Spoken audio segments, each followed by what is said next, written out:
I'm Robin, and I help survivors recover through an adventurous dream.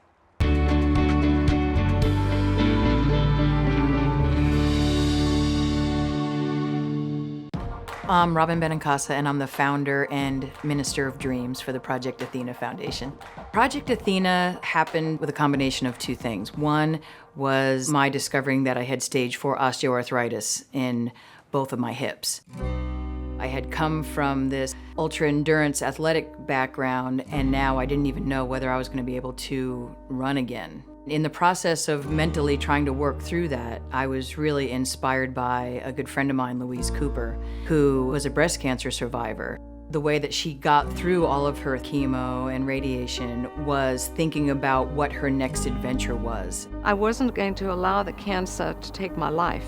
Each morning I'd get up and, what could I do today? If it meant that I could only walk 50 yards, that was great. I still had the fire in my belly to do something. And so taking a cue from her, I thought, you know what, that worked for her. I know that's gonna work for me. And I just kind of had this moment of, why don't we do that for other women and help them live an adventurous dream as part of their recovery?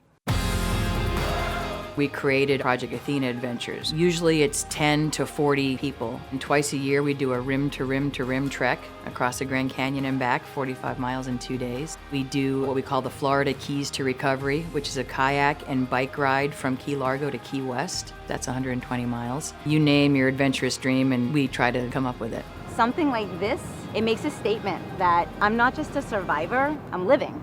I've learned you never really know how strong you are until you have to be, just through cancer, and then paddling 10 miles or running 10 miles. The other day I rode my road bike 23 miles up the coast. Never done that before, and when I finished, I felt like a rock star. The neatest thing about it was that I wasn't doing it alone. And from this, I've gained a family. I've had sisters that I've never had before, and I get to adventure with them. During the adventures, there's a lot of moments where you're questioning whether you can keep going, and I see that in our Athena's faces. Inside, I'm saying, just wait. When you take that next step that you didn't think you could take, and then it's 100 steps you didn't think you could take, and when you're so far over that line of what you ever understood you were capable of, all of a sudden they realize, I can do anything. And that's when I just watch the group and I just get verklempt. Like, to watch them really see themselves, like, and how amazing they are. That's when I'm like, my work here is done.